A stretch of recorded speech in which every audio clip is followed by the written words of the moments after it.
بسم الله الرحمن الرحیم. سلام و عرض ادب. محمد سلیمان احمدزایی با یک جلسه جدید خدمت شما دوستا قرار دارم. مودیفای ادیت هر دوش یک منامه. اگه بخوایم در چیز تغییرات ایجاد بکنیم.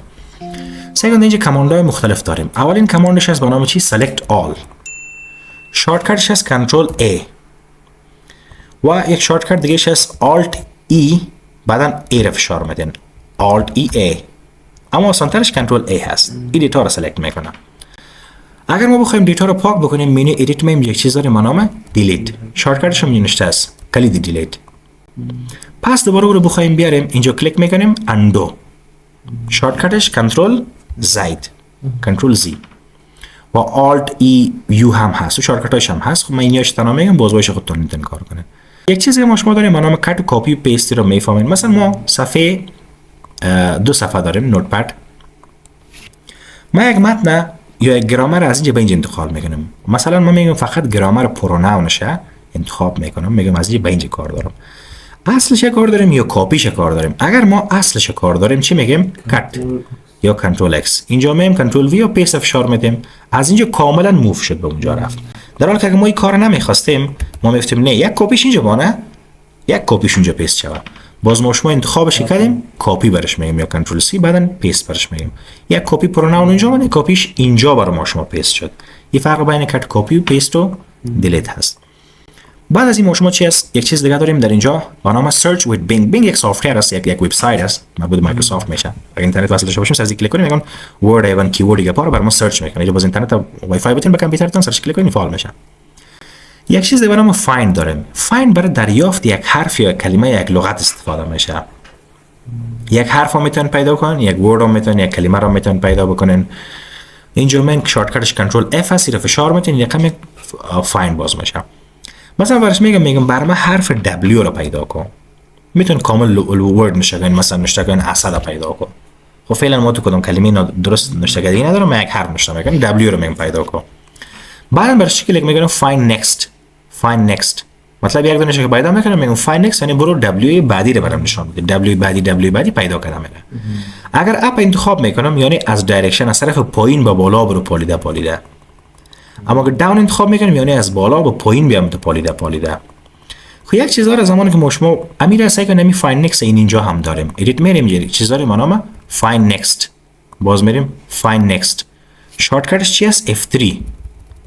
F3 رو فشار میتیم فایند نکست اونم دبلیو رو برای ما شما فایند نکست کردم میره.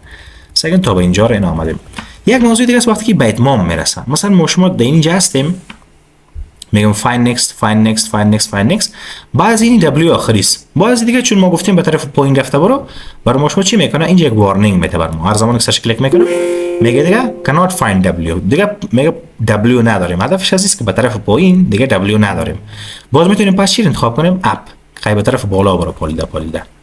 داون که انتخاب کنیم زمان پایین می خلاص میشه دیگه وارنینگ میده.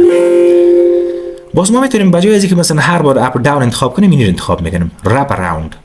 یعنی خود به خودی چی کنه که ریپیت کرده برای خود به خود ریپیت شده برای زمانی که مثلا در اینجا آمد مثلا تا به این قسمت سرچ کرد اتومات از سر شروع شو نیاز به این نباشه که از ما پرسان بکنه که دیگه دبلیو به طرف پایین نیست که باز ما بالا رو انتخاب بکنم. یعنی تو پایین آمده میره زمانی که به اتمام رسید دوباره پس از سر شروع میشه در صورتی که رپ اراوند فعال باشه. مچ کیس یعنی مطلب که کیسش به هم مچ بکنن یعنی از لحاظ نوشتاری حروف بزرگ و حروف کوچک بودنش هم مچ بکنه. یعنی طور مثال ما در اینجا بعض دبلیو داریم که در حروف بزرگ نوشته شده، مثلا اینجا داریم. فعلا ما با حرف ها مثال کار میکنیم. شما مثلا میگن کلمات نوشتاری منظم اسد و احمد و محمود و چیزا نوشته کنید خوب در فهمیده میشه. سگن ما دو رقم دبلیو داریم. دبلیو که در لور کیس نوشته شده، دبلیو که در اپر کیس نوشته شده، حروف بزرگ و کوچک. اگر بیایم بررسی بکنیم که برای من فقط حرف دبلیو رو نشان بده بدون از اینکه مثلا حرف حروف بزرگ و کوچکش هم مچ بکنه یعنی براش مهم نباشه. بزرگ وقت سگن حروف بزرگ و کوچک مثلا سگن در اینجا این قطار که میبینیم ما زمانی که انتخاب میکنم سگن کوچک بزرگ کلش پیدا میکنم. برای او نوعیت نوشتاریش کیسش مهم نیست. اما اگه من این آن میکنم میگم نه کیسش مچ کو. اگه ما اینجا حروف بزرگ نشه کردیم فقط برای من بزرگایش پیدا کو کلامش اونش که با اپر کیس نشه شدن. اما اگه من اینجا حروف کوچک نشه میکنم با این معنی که برای ما حروف کوچکش پیدا کنه از حروف بزرگش تیر میشه یعنی کیسش مچ میکنه که حروف لور کیس نشه که لور کیس برات پیدا میکنه. اگه در اپر کیس نشه کردی برات اپر کیسش پیدا میکنه، در صورتی که کیسش مچ کیس آن شده باشه اینو رو مچ بکنه. همین رقم چیزی که داریم به نام فایند پریویس. فایند نکست کار کردیم که بعدیش هم پیدا میکنه. فایند پریویس یعنی قبلیش پیدا بکنه. کنترل شیفت شارتکتش F3 شارتکت فایند نکست بود و شیفت F3 شارتکتش چیست؟ فایند پریویس. اگه شیفت الا کنیم چیز میکنه فایند نکست F3 هست، شیفت F3 فایند پریویس کارش انجام میده. دیگه چیزی که داریم به نام ریپلیس. ریپلیس از نامش معلومه جابجا کردن معنا میده. اینو با لغت کار کنید خوبتر است، مثلا بگین اسد به احمد تبدیل کن، احمد به محمود. خب به حرف فعلا کار میکنم. مثلا برای میگم در جایی که ما حرف W داریم او رو تبدیل کو به حرف M. خودش براتون میگم موضوع را پراوند فهمیدین که مثلا اگه تبدیل کرده بره تا پایین رسید دوباره پس رو از سر شروع بکنه. مچ کیس هم فهمیدین که مثلا تنها حروفای بزرگش تبدیل بکنه یا حروفای کوچکش تبدیل بکنه. اگر آف کنه مطلب حروف بزرگ و کوچک تبدیل بکنه. خب میگم W رو به M تبدیل کن. اگه برای میگم ریپلیس، اگه دانه W به چی تبدیل میشه؟ به M. اما اگه بگم ریپلیس all، چقدر در این صفحه W داریم کلش به M تبدیل کن. همزمان تبدیل میکنه. اگه دانه کار میکنه وقت ما رو زیاد میگیره. کلش M تبدیل کن. W رو کلش به M ریپلیس کردیم. یا پس میریم مثلا برش میگم که در این صفحه چقدره که ما M داریم، مثلا اینا رو به A تبدیل کن. ریپلیس دانه کار میکنه، ریپلیس all همزمان کار میکنه. دیگه یک چیزی که ما شما داریم به نام date and time شارتکت شما F5. در مثال میگم من اینی گرامر رو ثبت کردیم. در پایین هر گرامر همیشه میگم ما تاریخ ساعت رو میخوایم داشته باشیم. من میخوام بفهمم که مثلا این گرامر مثلا ما چی زمان رو ثبت کرده بودیم، چی زمان نوشته بودیم در کامپیوتر. یا F5 فشار میتیم یا بالا کلیک میکنم. current date and time همون تایمی که شما میره تایپ کردین نوشته کردین همون تاریخ همون ساعت براتون میاره. مینو دیگه داریم به نام فرمت. در فرمت اول ما شما یه چیز داریم به نام فوند. در قسمت فوند ما تعیین میکنیم که متنی که نوشته میکنیم نوعیت خطشان، حالت نوشتاریشون چی باید باشن. یعنی هر کدام از این فونت‌های مختلف است، دیزاین‌های مختلف خط داره. باز این متنی که شما نوشته میکنید در خط اوکی وقتی میگین سگین خودمون نوشتهتون همون نوعیت یا تایپ نوشتهتون همون رقم میشه. فونت‌های مختلف است. هر فونت را خواسته باشه میتونید از لیست انتخاب بکنید. با دیفالت فونت‌های دیفالتش نمی هست به نام تایمز نیو رومن. در پولیز میتونید مثلا شما انتخاب بکنین رگولار به شکل ساده نوشته شود، ایتالیک معمولا خط ما به شکل ایتالیک کج نوشته میشه، بولد تو زخیم نوشته میشه. بولد ایتالیک یعنی هم ایتالیک از کجک است هم بولد است. خب من میگم اگه بولد بگیریم اوکی بکنم متن ما این رقم یک حالت ضخامت برش پیدا میشه، بولد میشه در حقیقت. میگم نه رگولار باشه. و سایزش چقدر باشه، اندازه نوشته. با دیفالت اندازه نوشته رو میتونیم شما انتخاب بکنیم، مثلا 22 هست کم زیادش کنیم 8 12 خب برقدر اقلانش حد اکثر 72 این اوکی میگه نوشته به می اندازه تبدیل میشه. اگر نمیخواستیم خب ما یک اندازه‌ای رو که ما نیاز داریم رو انتخاب میکنیم. بعد از اون شما مینوی بالاترش یک چیزی داریم به نام ورد رپ. ورد رپ اگر فعال باشه چی میکنه، اگر غیر فعال باشه چی میکنه.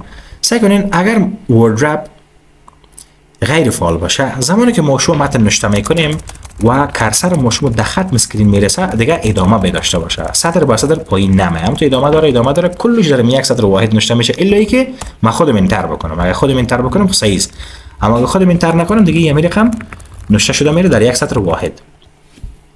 اما اگه ما برای بگیم که نه سطرها را میشه سطر به سطر متن یعنی خودش انتر بکنه، نیاز به منتظر به انتر ما نباشه. همین اسکرین که دید که به اتمام میرسه دیگه انتر شه، زمانی که دمی کنج میرسه اتوماتیک انتر میشه.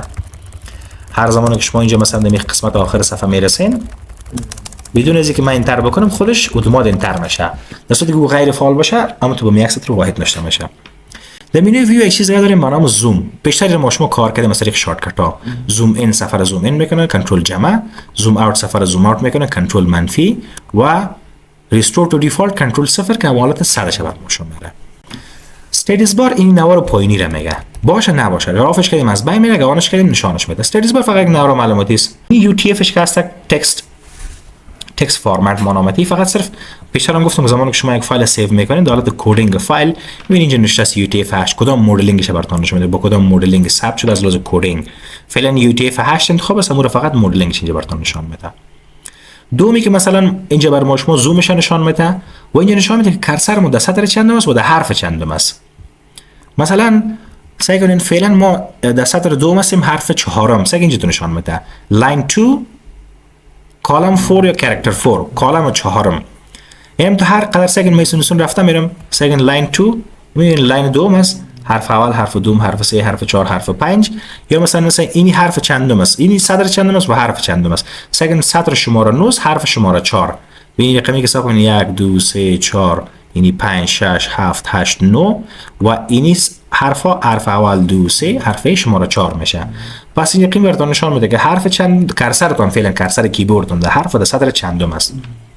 دیگه ما شما چیز دیگه داریم در بخش اباوت درباره خود نوتپد معلومات میده که ویندوز 10 داریم، مایکروسافت هست، مثلا کی اینستالیشن که یوزر ما رو نشان میده، و بریتیل درباره کپی رایت پاش معلومات هست و هلپ ما میفهمیم. در بخش سین فیدبک داریم، اینترنت داشته باشیم میتونیم یک فیدبک بدیم به مایکروسافت، و بخش اباوت یا هلپ خود عمومی نوتپد است. فعلا هلپ های ویندوز 10 و 11 یک مشکل داره که همیشه به اینترنت وصل است، بدون اینترنت اصلا کار نمیکنه. در ویندوز سابقه نبود، اینجا میاد مثلا نشون میکنه شارتکت های مثلا کیبورد شارتکت، لیست شارتکت های نوتپد کار داره، اتومات کل لیست شارتکت ها رو میآورد، یعنی معلومات میاد. فعلا اون معلومات ها هست اما تا که اینترنت نباشه نشان نمیده. سابقه اون معلومات رو که خود ویندوز چسبونده بودم.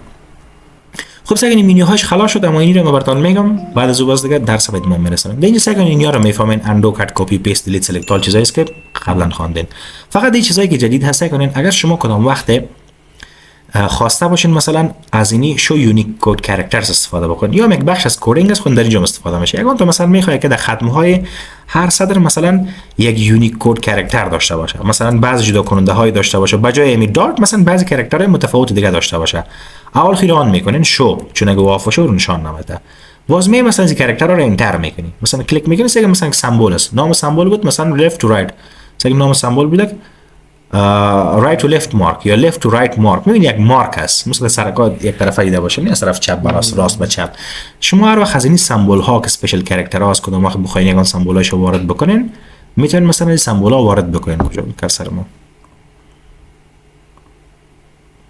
خب این رقم سمبول های left to right right to left خلاصه کلی سمبول هاست، کلش هم از این لیست میتونین وارد بکنین، اما زمان نشان میده که این آن باشه، اگه آف باشه به زور اصلا نشان نمیده. دوم چیز داریم ما نام رایت تو لفت ریدینگ اوردر. اگر یک زمان ما متن فارسی داشته باشیم در این فایل بازور ما شما چطور بتونیم نوشته بکنیم و چطور دایرکشن رو تغییر بدیم، برای از باز ما شما از بخش رایت تو لفت استفاده میکنیم. تا اصلا فکر کنم اینجا فارسی میخوایم بنویسم، آلت شیفت شارتکت هست یا از اینجا ما انتخاب میکنیم فارسی. حالا اگه ما یک متن نوشته میگیم فکر کنید این عنوانش است و یا خود محتویاتش میبینید که از طرف چپ نوشته میشه در حالی که از طرف راست باید نوشته شه. باز کلیک راست میکنیم برش میگیم right to left reading order. باز وقتی که زمانی که شما نوشته میکنیم مثل قوانین فارسی است از طرف راست نوشته میشه. خب درس نوتپد ما شما مقدر بود، باز روز بعدی بخیر برنامه نوتپد شروع میکنیم بخیر. و در اخیر از شما دوستای عزیز تقاضا میکنم که اگر ویدیوها براتون مفید قرار گرفته باشه برای حمایت از ما و رشد کانال ویدیوها رو لایک بکنین، کانال سابسکرایب بکنین. با امید دیدار در جلسات بعد و السلام.